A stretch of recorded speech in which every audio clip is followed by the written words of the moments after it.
બીજી તરફ રાજકોટના ખેતલાપા મંદિરમાંથી 52 જીવતા સાપ મળ્યા છે। મંદિરના મહંતની કરવામાં આવી છે ધરપકડ। મહંત મનુ મણિરામ દુધરેજિયા મંદિરે દર્શને આવતા શ્રદ્ધાળુઓને દેખાડતો હતો સાપ। જો કે મહંતે સોશિયલ મીડિયામાં નાગનું ઘર કહીને વિડીયો મૂક્યા હતા।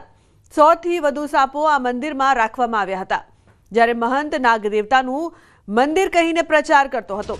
જો કે હવે ફોરેસ્ટ વિભાગ દ્વારા મંદિરના મહંતની ધરપકડ કરવામાં આવી છે।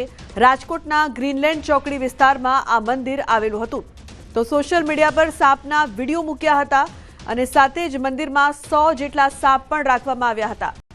સાથે જ હવે કાર્યવાહી કરવામાં આવી છે। મહંતે નાગ દેવતાનું મંદિર છે તેમ કહીને પ્રચાર પ્રસાર કર્યો હતો। વન વિભાગે આ મહંતની ધરપકડ કરી છે અને વધુ કાર્યવાહી પણ હાથ ધરવામાં આવી રહી છે। ખેતલાપા મંદિરમાંથી 52 જેટલા જીવતા સાપ છે જે મળી આવ્યા છે। આ મંદિરને જે પ્રકારથી નાગદેવતાનું મંદિર કહીને આ સાપ રાખવામાં આવતા મહંતની ધરપકડ કરવામાં આવી છે। મહંત મનુ ભક્તોને આ સાપ દેખાડતા હતા।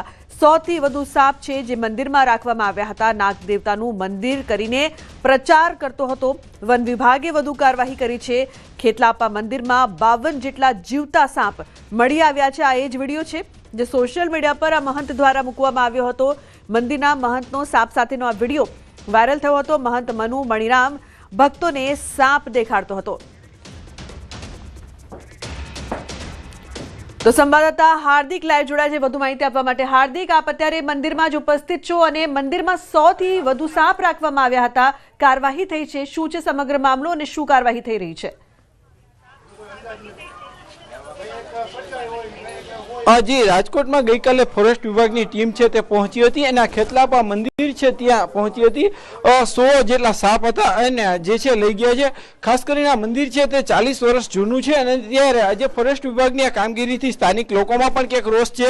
આપણે સ્થાનિક લોકો સાથે વાત કરીશું। શું તમારો રોષ છે અને ગઈકાલે ફોરેસ્ટ વિભાગની ટીમ આવી હતી તો ક્યારે આવી? કાલ સાંજે 6 વાગે આવી હતી, 6 સાડા 6 આવીને ડાયરેક્ટ અંદર જ આવતા રહ્યા। બાપુને અંદર કાંઈ અંદર કોઈને અંદર ગરવા નહોતા દેતા। અંદર જઈને ડાયરેક્ટ બાપુને અંદર શ્રાપ પકડીને ખેતલા બાપાને અંદર પકડીને ડબ્બામાં 50-52 જેટલા હતા પકડીને ડાયરેક્ટ બેહારીને વૈયા ગયા। અંદર કોઈને ગરવાય નહોતા દેતા। પછી તો અહીંયા માલધારીના લોકો હંધાઈ ભેગા થયા હતા। 300-400 જણા ભેગા થયા હતા। 300-400 જણા। પછી આપણે સ્થાનિક લોકો છે, આપણે એમની સાથે પણ વાત કરવાનો પ્રયાસ કરીશું।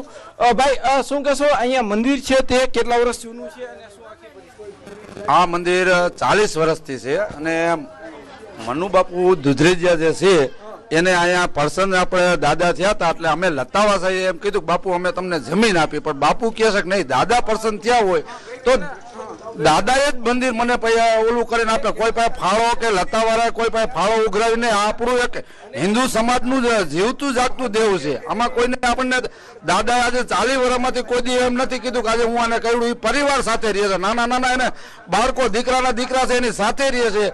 અને આમાં જે કાલે આવ્યા હતા કે 5 વાગે આવ્યા હતા, અમે તો કોઈ જેન્ટ્સ હાજર જ નહોતા અને આવ્યા હતા ને એ બાપુને કીધું કે ભાઈ અમને આવી રીતે ઉપરથી ઓર્ડર છે, અમે લેવા આવ્યા તો એ લઈ અને વહી ગયા, બાપુને લઈ ગયા। તો અમે હાજર જઈને સાહેબને રિક્વેસ્ટ કરી એટલે બાપુને એને છોડી દીધા। પણ આ એક અમારું આસ્થાનું કેન્દ્ર, હવે અમારે શું કરવાનું? ખાસ કરીને અન્ય વ્યક્તિ સ્થાનિક વ્યક્તિ અત્યારે કેવી લાગણી દુબાણી છે, કેવો આક્રોશ? લાગણી અંદર સાહેબ ફૂલ લાગણી દુબાણ। આ વસ્તુ બીજી વખત કોઈ થવું ન જોઈએ, કેમ કે આ થર્ડ સારું છે બધા માટે। આ વસ્તુ બીજી વખત થવી ન જોઈએ, અમારો લાગણી એ છે। કેમ કે આ મોટું એક સ્થળ એવું છે, કોઈનું દુઃખ હોય તો અહીંયા આવે છે। અહીંયા ડેલીના તમતાર 100-150 લોકો ડેલી ના આવે, પણ એના મન થાય કોઈ તેડવાક બોલાવા જતું નથી, કેમ કે સારું થતું જ બધા અહીંયા માણસ જવાના જ છે એનું લઈને। કોઈ પણ ગમે તે માનતા, હા તાવ છે, શરદી છે, ઉધરસ, પણ ગમે તે કોઈ પણ વસ્તુ હોય ને અહીંયા સારું થઈ જાય છે એમ નામ એની લાગણી માટે। આર્યા, અહીંયા બહેનો છે, આપણે એમની સાથે પણ વાત કરવાનો પ્રયાસ કરીશું। અહીંયા મહિલાઓ છે તે એમાં મહિલાઓમાં પણ આક્રોશ જોવા મળી રહ્યો છે। ભાઈ, ખાસ કરીને આ જે છે અહીંયા ખાસ શેની માનતાઓ ચડાવવામાં આવશે? માનતા એટલે કોઈ બીજું કોઈ માનતા નહીં, નારિયેલ આપણે ગમે એની માનતા રાખી, નારિયેલની આપણું કામ થઈ જાય। નારિયેલની માનતા રાખો, ગમે એને મજા ન હોય છોકરાઓને, દર્શન થઈ જાય એટલે આવી ગયું। ચોક્કસથી જે રીતના અહીંયા જે છે લોકો અત્યારે ભેગા જોવા મળી રહ્યા છે. સ્થાનિક લોકો દ્વારા આજે વન વિભાગ દ્વારા કાર્યવાહી કરવામાં આવી હતી તેમની સામે આક્રોશ જોવા મળી રહ્યો છે. ખાસ કરીને જે રીતના આ લોકોની ક્યાંક આસ્થા દુભાણી હોય તેવી પણ લોકો વાત કરી રહ્યા છે. જે સૌથી મહત્વની બાબત એ કહી શકાય કે લોકો અલગ અલગ માનતાઓ પૂર્ણ કરવામાં અહીંયા આવતા હતા અને અહીંયા અલગ અલગ સાપ પણ મોટી સંખ્યામાં જે છે એ જોવા મળતા હતા. જી બિલકુલ હાર્દિક, આભાર સમગ્ર માહિતી બદલ. તો લોકોમાં રોષ છે, લોકોની લાગણી દુભાઈ છે તેવું લોકો કહી રહ્યા છે. તેઓ માનતા રાખવા માટે આવતા હતા. વન વિભાગે મહંતની ધરપકડ કરી છે.